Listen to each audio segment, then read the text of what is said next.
I will begin.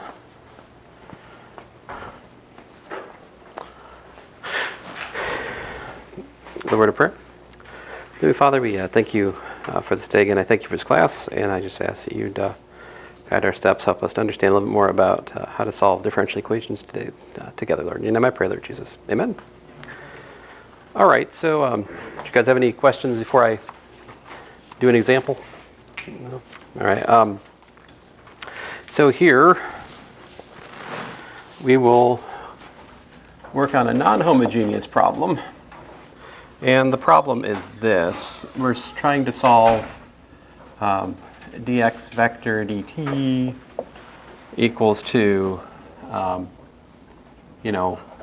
ax vector plus f, where a is given to be 3, 1, 3, 1, and the inhomogeneous term we'll deal with e to the t and e to the minus t. All right. So I'll work this out. All right, so first order of business is like the solution is what? So we worked out last time that the particular solution we're looking for, right? We derived it was x times the integral of the inverse of the solution matrix times f dt, right? Where x is a fundamental solution matrix of, let's say, dx dt equals to ax, all right? So this is what our game plan is. This is variation of parameters for systems, but in order to get started here, we must first find the solution, a fundamental solution matrix, right? So how do you do that? Well, we'll go back and do our usual song and dance. We need to find the eigensolutions, I think, here. So what's the determinant of a minus lambda I? So we're looking at the determinant of 3 minus lambda, 1, 3, 1 minus lambda, which is lambda minus 3 times lambda minus 1 minus 3, which is lambda squared minus 4 lambda plus 3 minus 3.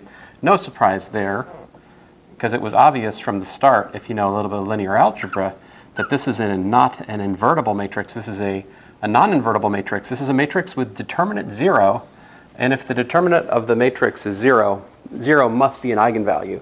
And indeed, 0 is an eigenvalue here. That's not surprising, because of course, the columns are linearly dependent in A. Okay, anyway, so we get lambda 1 is equal to 0, and lambda 2 is 4. Okay, so lambda 1 equals to 0. We're trying to solve 3, 1, 3, 1 times a vector equals to 0, right? I recommend for this one we use something called guessing. So by guessing, u1 is going to be 1 minus 3. You can easily check that if I take 1 minus 3 and multiply by 3, 1, 3, 1, I get 0, 0. That's an eigenvector with eigenvalue 0. I agree. All right, let's see here. Yesterday, as you know, Tuesday doesn't exist for us. In my other class, I had a student hiccup for like 15 minutes. So hopefully, I'll allow it, but let's see here. She eventually ejected herself from the class, and then she came back in a little bit with the hiccup gone somehow. She asked me to scare her, but I'm not very good at scaring people, honestly. I wasn't giving a test, so a 7 by 7 matrix and tell her to solve it. Yeah. All right, so let me suggest, again, we can solve this eigenvector equation by guessing. And so U2 looks to me like 1, 1 is the way to go. All right, great. Now what? Well, I need to find solutions. So what are my eigensolutions here? So my eigensolutions, you could call it like x1 vector is just 1 minus 3. And my second eigensolution, x2, is e to the 4t times 1, 1.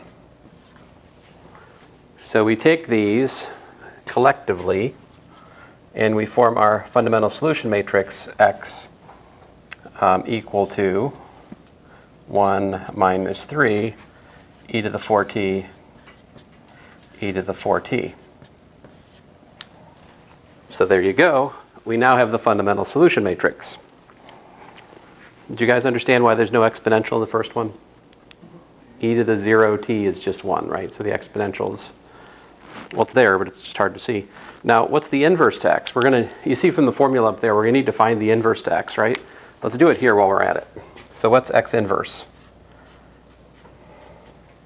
We do 1 over, I'll remind you guys, the inverse of a, b, c, d, 1 over ad minus bc, flip the diagonals, minus is on the off diagonal, like so.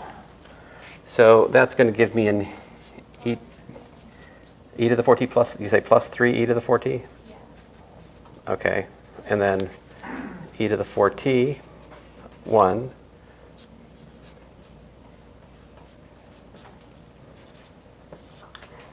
All right, so apparently x inverse, the fundamental solution matrix, is 1 over 4 e to the 4t times e to the 4t. See, I don't know, guys. What do you think? Is it worth it to bring it in? I don't know. If I'm kind of on a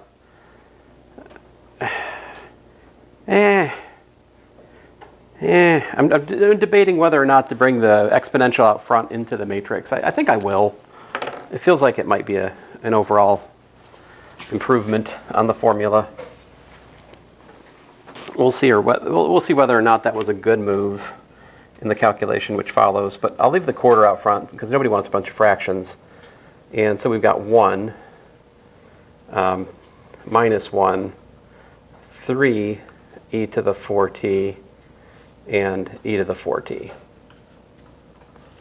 I think that's a win. I'm writing less exponentials in total. I like this formula. All right. Yep. Why isn't it e to the negative 4t for like the bottom row? Oh, that's a mighty fine question because it should be. Thank you. Very good. Very good. Yeah, thank you. See you're like, well, no, look, it's down here. So when you bring it in, it stays positive, right? No. Yeah, obviously. Okay. Yeah, don't believe that. Don't believe that. Although I do think it's one of my life goals is to create a sub-channel of my channel, which is just videos teaching wrong math, but convincingly. You know, things like, well, you know how to calculate 64 over 16, right? You cancel the 6's, so you get 4, right?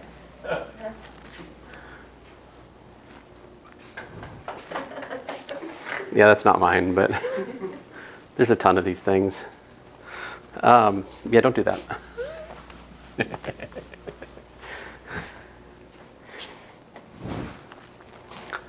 Yeah, I want a channel of, it's just nothing but examples of right answers, but totally wrong work. You know? Kind of like, I think there's already something like that on the internet. What's it called? Oh yeah, Khan Academy. But sorry, sorry, it's not totally wrong work. It's just sometimes like, how can we mechanically get the answer without understanding? But anyway, enough about Saxon math. But oh, I'm sorry, did I say that? Oops. But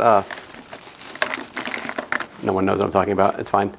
So we need to calculate, I don't even know what I'm talking about. xp, the particular solution is x is the integral of x inverse f dt. All right, so what is that here? I'll leave x symbolic because there's no point in writing it out every time. But x inverse, we just figured out, is 1/4. Thanks for your help. 1 minus 1, 3e to the minus 4t, and e to the minus 4t. All right. And then my inhomogeneous term is given to be e to the t and e to the minus t. All right. dt. So you guys asked me after class, how do you do that kind of integral? And the answer is one step at a time. Let's see here. So that's 1/4. Now I have to multiply. So that gives me an e to the t minus e to the minus t. And down here I've got a 3e to the minus 3t plus e to the minus 5t, I suppose, dt. Just separate them individually? Well, yeah, in time. But so this is x times, well, let's bring the fourth out front because it's just there. So we have, basically we have the integral of e to the t plus e to the, rather, minus e to the minus t dt for my top component. And down here we've got the integral of 3e to the minus 3t plus e to the minus 5t dt for the second component. All right, which gives us 1/4 x times, let's see here, so we have, e to the t plus e to the minus t, and then minus e to the minus 3t minus 1/5 e to the minus 5t. And we can add a constant in the first one and a constant in the second one for good measure. If we do that, what's going to end up happening is that our particular solution will actually be the general solution. If I add constants here, it gives us the general solution. You'll see that adding constants 1 and 2 here ends up, well, you'll see. So xp is equal to 1/4. Oh, let me call that 4 times c1 and 4 times c2 because, that's just a better way to label the constants, right? Okay, so 1/4, my x was 1 minus 3, if I remember right. E to the 4t, e to the 4t. And then I got to take that and I got to multiply it by this contraption right here, which is e to the t plus e to the minus t plus 4c1. And then I've got my minus e to the minus 3t minus 1/5 e to the minus 5t plus 4c2. And let's see here. So what that gives me is 1 times e to the t plus e to the minus t, all right, plus e to the 4t times minus e to the minus 3t minus 1/5 e to the minus 5t. I'm going to do the C1 and C2 next. I'm just putting those out front, out back. Minus 3 times e to the t plus e to the minus t plus e to the 4t times minus e to the minus 3t minus 1/5 e to the minus 5t. All right, that's just a column vector. And then I have like plus C1 times 1 minus 3 plus C2 times e to the 4t e to the 4t. That's what I would get from that C1 and C2 term. I put the 4 there so it would cancel the 4th because I'm a weirdo. Did anything happen here? I need to step away from it.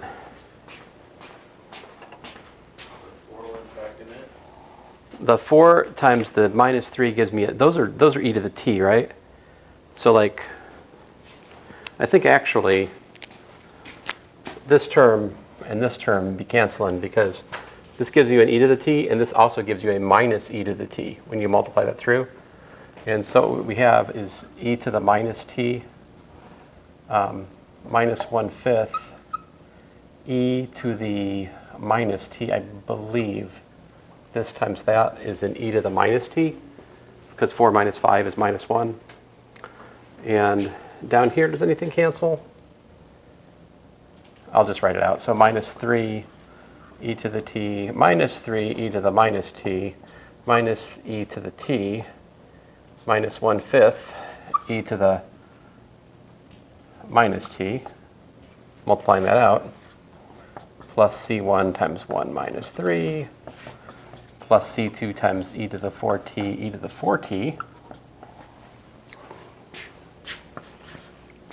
All right, so we have ourselves a 4/5 e to the minus t for my top spot, and then what goes on down there? Looks like I've got a minus 4 e to the t, and what's 3 plus 1/5? It's what? 16/5? So I think minus 16/5 e to the minus t, all right? And then plus c1 times 1 minus 3 plus c2 times e to the 4t, e to the 4t, right? Now, I personally would highly recommend not adding a constant when you do this kind of problem, because you see that you just end up writing constant, constant, constant, constant, constant, constant, constant, all over the place. Who cares? It's dumb. Instead, don't add the constant, and then just add the homogeneous solution at the end, because that's what's going to happen at the end of the day anyway, right? So like the smart thing to do here would be don't do what I did, like remark,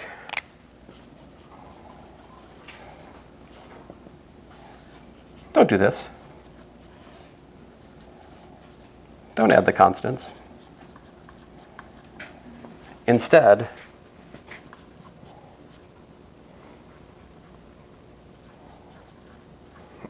add the homogeneous solution at the end, right? But there you go. That's the solution to this non-homogeneous system of differential equations. This is example 4.62 on page 162, and that is the answer that I got there without the homogeneous part. Yeah. Oh, so the actual solution's on page 163 in all of its glory.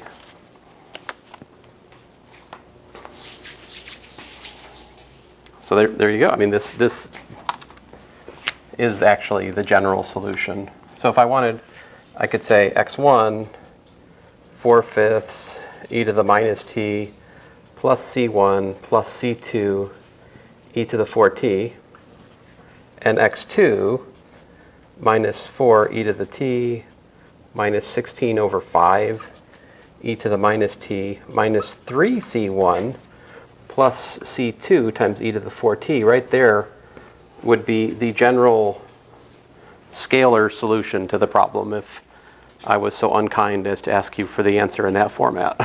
You know, there it is. Of course, scalar solutions might be what you need for, you know, a particular application that you're working out. Yeah?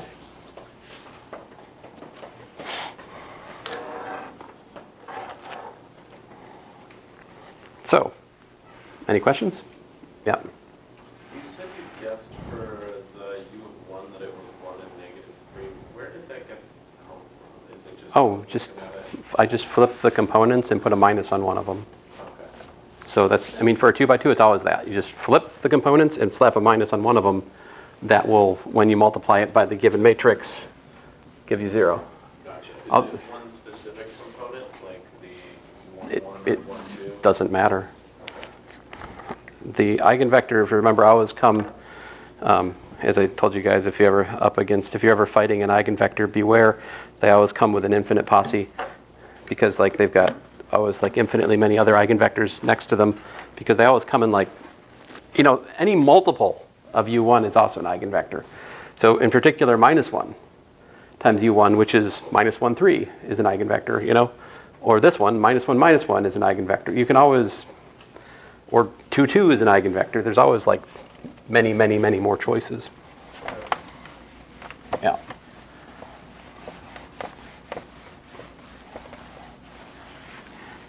All right, so I've shown you guys pretty much the full,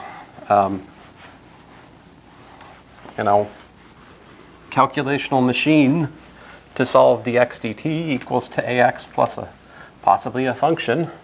Again, I really would probably not ask you for anything bigger than 2 by 2 in the non-homogeneous case, mostly because even the 2 by 2 problem takes forever to solve, as you saw. And this is like about as simple as it gets, right? I mean, I guess I could give you a constant. The only thing that maybe make this simpler is, what if the inhomogeneous term was just a constant vector like that? Okay, that's a little bit easier. Maybe that's even a friendlier test question.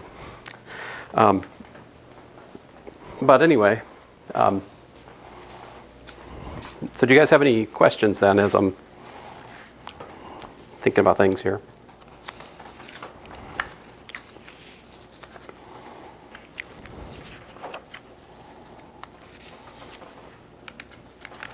Let's see here. If I can find.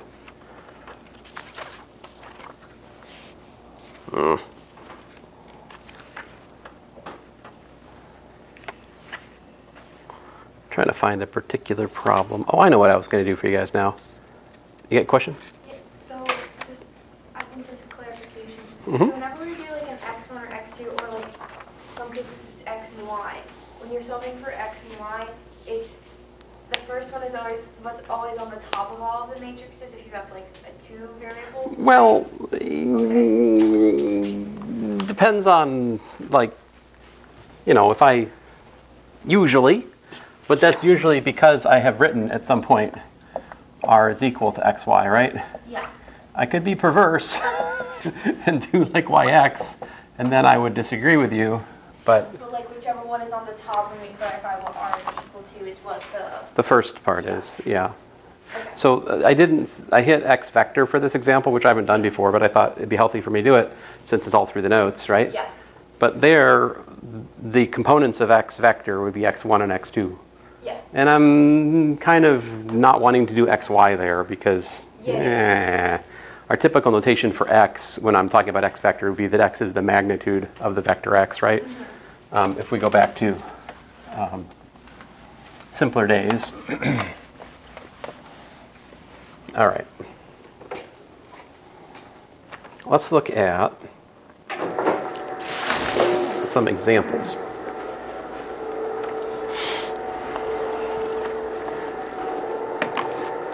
Oh! Sorry, premature here. Get.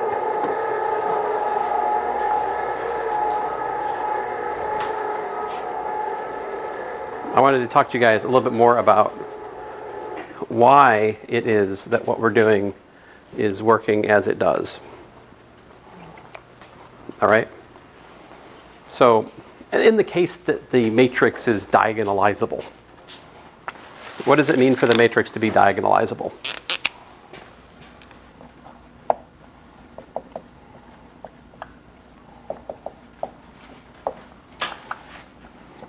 Means that there is an eigenbasis for A. In other words, you can make beta v1, v2, vn such that A times vi is equal to lambda I vi for all I. So here I'm These eigenvalues could be repeated, okay? I just wanted to number them like this for simplicity. All right, so in the study of, I really need to talk to you guys about the concept of a coordinate system with respect to a non-standard basis. Just give me a couple minutes to lay out this idea. If we have, we can write x as like x1 e1 plus x2 e2 plus plus xn en, where here e1, for instance, is 1 with zeros after it.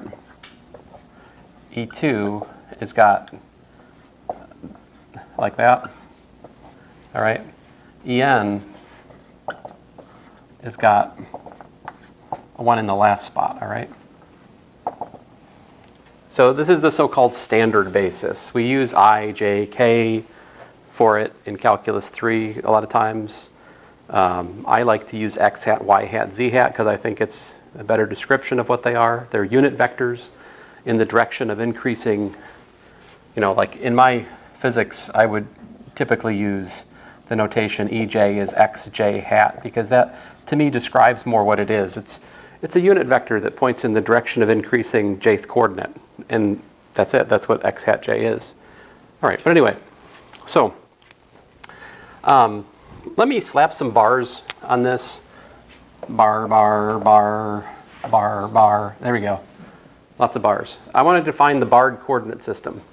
So essentially, if we just say x bar 1 v1 plus x bar 2 v2 plus plus x bar n vn, this defines the coordinates of the point x with respect to the beta basis is given by x bar 1, x bar 2, x bar n. So this is basically an instruction roadmap for how to build x by taking a linear combination of the non-standard basis. These are so-called eigencoordinates.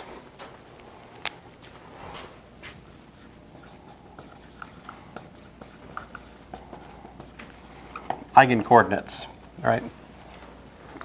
And the beautiful thing is that if we look at, so I can maybe call all of that more briefly, I'll just say that that's x bar, if you guys don't mind.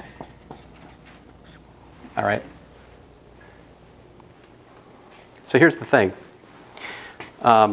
If you look at this, I can rewrite this as x is equal to a matrix v1, v2, vn times, well, x bar 1, x bar n.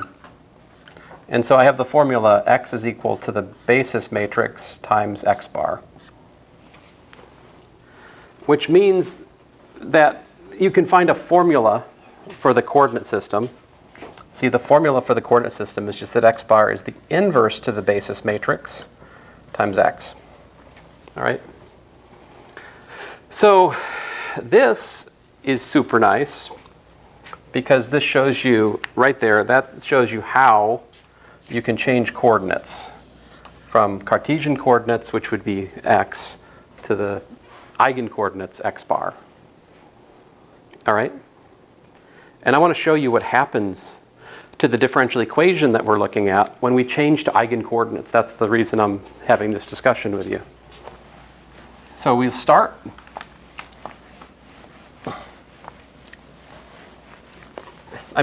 I've shown you mechanically how to solve all these things. I'd like to now invest a few minutes in trying to explain to you the geometry of what's underlying our method, all right? That's what I'm after here. So we're trying to solve dx vector dt equals to ax, right? But let me drop the vector because I'm not writing it over here. So we're trying to solve dx dt equals to ax, where admittedly x is a vector of things. And I realize I'm violating calculus 3 notation. Please don't tell any of the calculus 3 instructors, including me. So, great. All right, so what we do, can you guys tell me how to solve this, the purple equation here? Can I solve that for x? Solve this for x. We get x equals to what?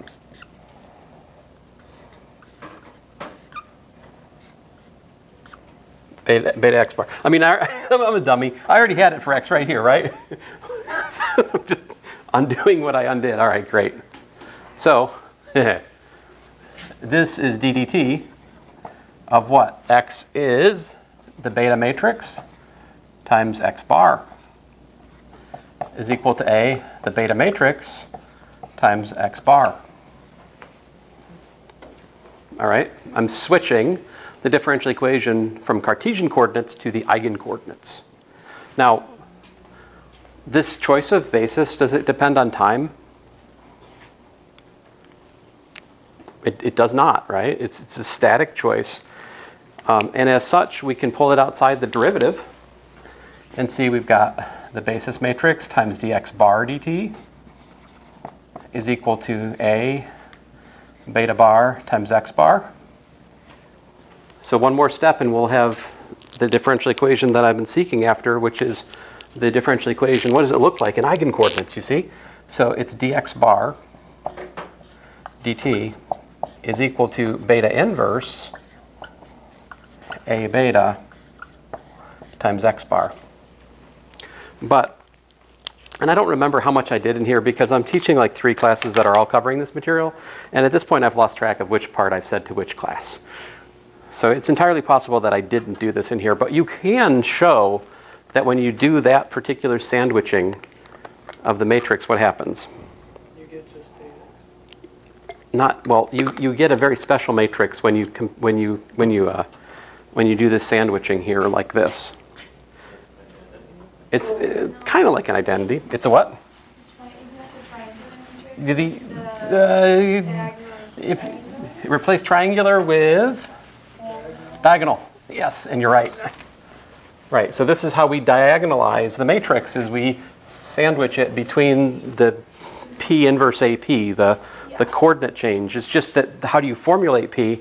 You formulate P with the basis matrix actually, and so like this is literally dx bar dt is equal to the diagonal matrix with the eigenvalues down the diagonal, times x bar. Which, let me write this out a little bit more explicitly. So what I'm talking about is x bar 1 prime, x bar 2 prime, x bar n prime equal to lambda 1, lambda 2, lambda n, x bar 1, x bar 2, x bar n. And so you see, I'm curious.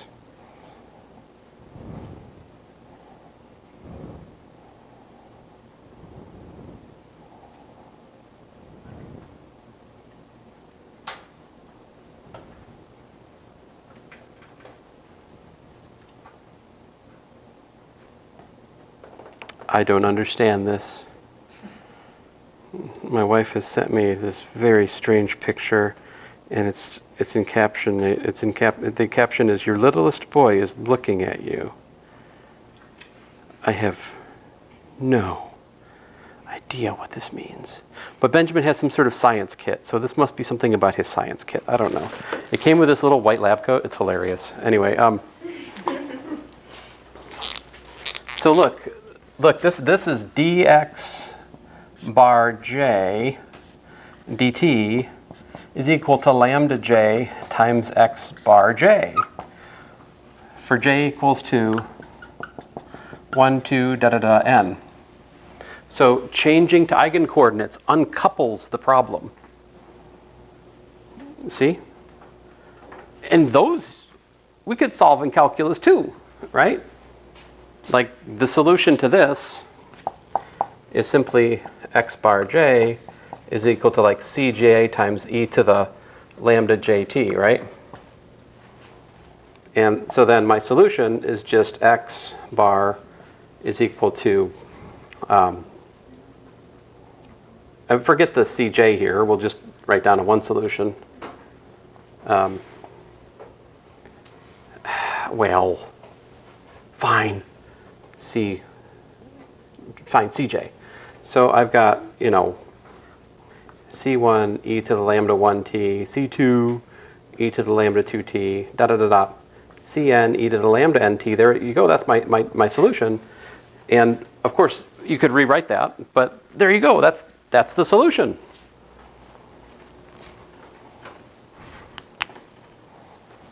So every time we use eigencoordinates, like theoretically what we're doing is we're changing to a system where the differential equation is uncoupled, and there the behavior is most clearly seen. Let me show you a picture. This same mathematics can be used to clean up formulas for other things, like quadratic forms, for example.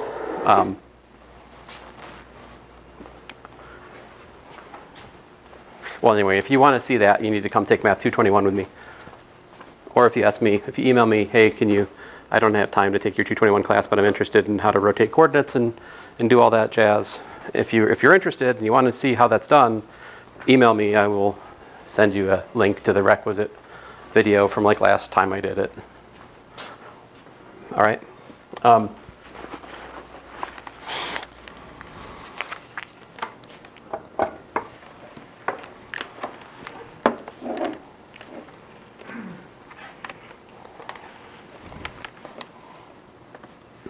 Come on, computer.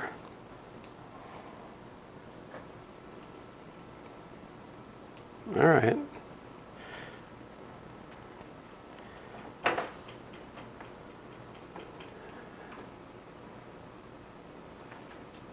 Come on. You can do it. See if I can find my notes. That would be a step. This is differential equations, correct? Yes. Oh, man. I've got too many folders. All right.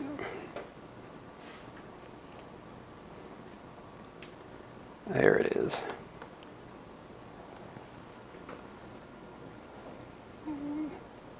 All right.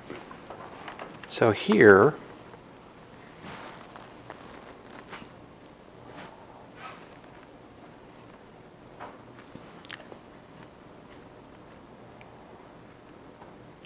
oops, went too far.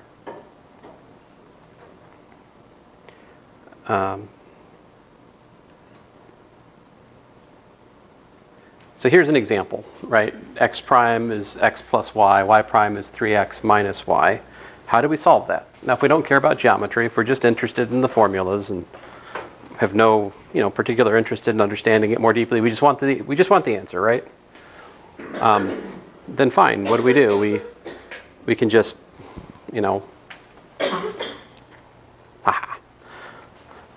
we do what? Well, I don't have the details here, but you know the details. You identify the coefficient matrix, right? And you find the eigenvalues. They happen to be -2 and 2 for this one, and the eigenvectors are, this and that.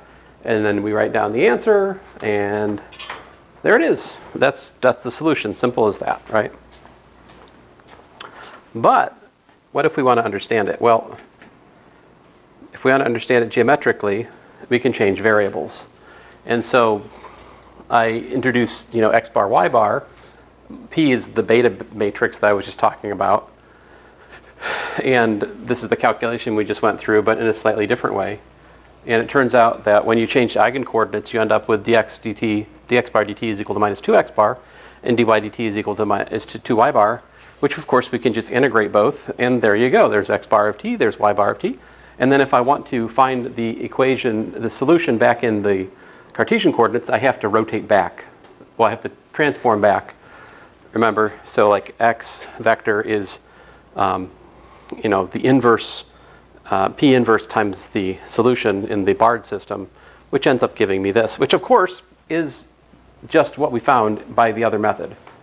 All right. Now, it doesn't have to be exactly the same, like the constants could end up getting labeled differently or something, but it is the same solution. Now, what's going on here is pictured right here. So what's going on is that the, let's see here, I've lost track, but what were the eigenvectors for this problem we're looking at? They were what? Yeah, I should write them down. So for for lambda equals -2, they were what? The 1 and 3. You say it was a -1, 3? All right, and for lambda equals 2, that was the -2 or the 2? The -2. And how about for the 2 is what? Just 1. 1, 1. All right, so I'm just writing that down because I can't remember it, sadly, but truthfully. So over here, if we look at this, all right, so we said 1, 1 is the eigenvalue 2 direction, right? So if you if you look at what's happening is the solutions are going that way, or they're going this way, right? So depending on whether which side of the origin you're on, you'll either go out to infinity like that or go out to infinity like that. Now the -2, what happens if you got e to the -2t? Like let's a general solution looks like what? Like x vector is c1 e to the -2t times u1, right? Plus c2 e to the 2t times u2, right? What happens x of t goes to what? It's going to go to, it goes to 0 if c2 is equal to 0 and c1 is not equal to 0, right? Look at the formula for it, right? What happens as time goes to infinity? That's the limit I'm talking about. As time goes to infinity, the e to the -2t term goes to 0, right? E to the -2t term goes to 0, but the e to the 2t term, in contrast, blows up. Yeah? So depending on what my initial conditions are, if my initial conditions are such that, C1 is non-zero, but C2 is 0, I'm going to get sucked into the origin as time goes to infinity, right? Like if I start out like right here, I'm just going to asymptotically approach the origin. Boop, that's it. On the other hand, if even a little smidgen of your initial condition has C2 non-zero, as time goes to infinity, what happens? This dominates, right? And what either happens is either C2 is positive or C2 is negative. If C2 is positive, it goes that way. If C2 is negative, it goes that way, forever and ever, amen, right? But we can completely understand what's going to happen to the solution if we analyze the meaning of the constants C1 and C2 and how they relate to this picture. And the significance of the eigenvector directions is that they're asymptotic solutions in the larger story of the differential equation. Everything either gets drawn into those, or it gets drawn into those and then they go to the origin. Now this origin for this problem is an equilibrium, right? In the sense that if you look at, if you look at dx dt equals to ax, right? Is dx dt equal to 0 at the origin? Well, yes, because a times 0 is 0, right? So dx, like dx1 dt and dx2 dt, they're both 0. The origin is technically speaking a critical point. Is it a stable critical point, though, or unstable? So the way to judge that is if you're right at the origin and if you just imagine giving it a little nudge, does it stay there or does it spiral off to infinity or whatever? It definitely doesn't stay there, right? Because if I give it a little nudge in any such way that my C2 of the, basically if I get off the, the U1 axis, so to speak, anything off that will get sucked into eventually the other one. So this is a saddle point. This is an unstable equilibrium. Now there's like a lot more to say about that, right? Like one of the things we could delve more deeply to in this kind of course is the study of chaos and stability. I don't have too much of that in this course, unfortunately, because, I already covered quite a bit. That's why something's got to give.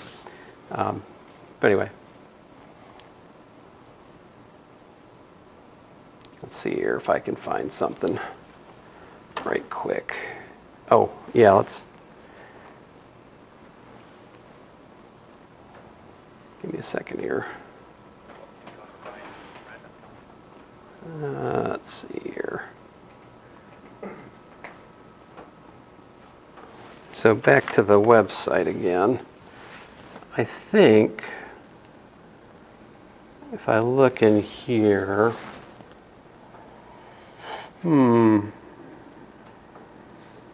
maybe in here even. Here's some old homework problems. I think I've got a neat one in here, if I'm remembering right. There's an ice cube tray problem I'm fond of. Isn't that in the mission 3? Probably.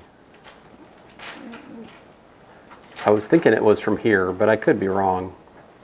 So you say it's in mission 3? I think I saw it in mission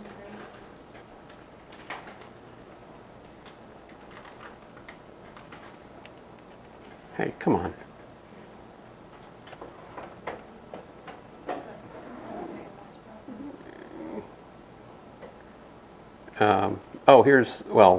While I have this open, check it out. Here's a different, if you want another example of like an inhomogeneous problem worked out, here's one.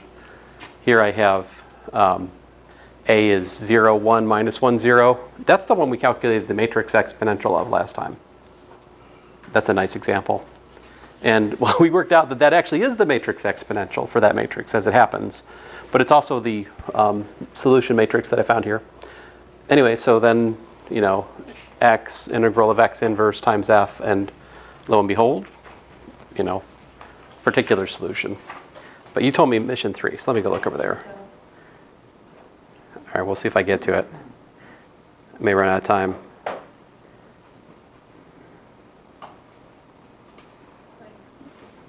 Is it the very end? I think so. It's very last problem. That sounds right. Oof, that's the Bobdel-Slovakia one. The next to the last one, though, right here. This one. This is a really nice problem. So here you have, basically like, 3 troughs with a porous membrane between 2, so the water can flow from one to the next. And then the question is just to, analyze how it flows and such. And so the principle of setting up the equations is just really cool, like dx dt, y minus x, because that's, the height of the flow there. dy dt, x minus y, and then plus z minus y, so basically that accounts for flow from here and here. dz dt, y minus z. And so you work it out, it actually has, pretty nice eigenvalues, 0, minus 1, and minus 3. And so if you look at the general solution here, it's very satisfying, I think, because like the general solution looks like this, 1, 1, 1 plus 1.5 e to the minus t plus that times e to the minus 3t. This have to do with the initial starting points for the problem. But as time goes to infinity, of course, this piece drops out, that piece drops out, and what are you left with? 1, 1, 1. Makes perfect sense, right? So the water should level out if it can flow from one tray to the other. So these are the kind of problems you can solve with differential equations. Like you can set them up, you can, if you're willing to do the math, there's many, many questions you can answer. Anyway, I shut up. Next time we will do energy analysis.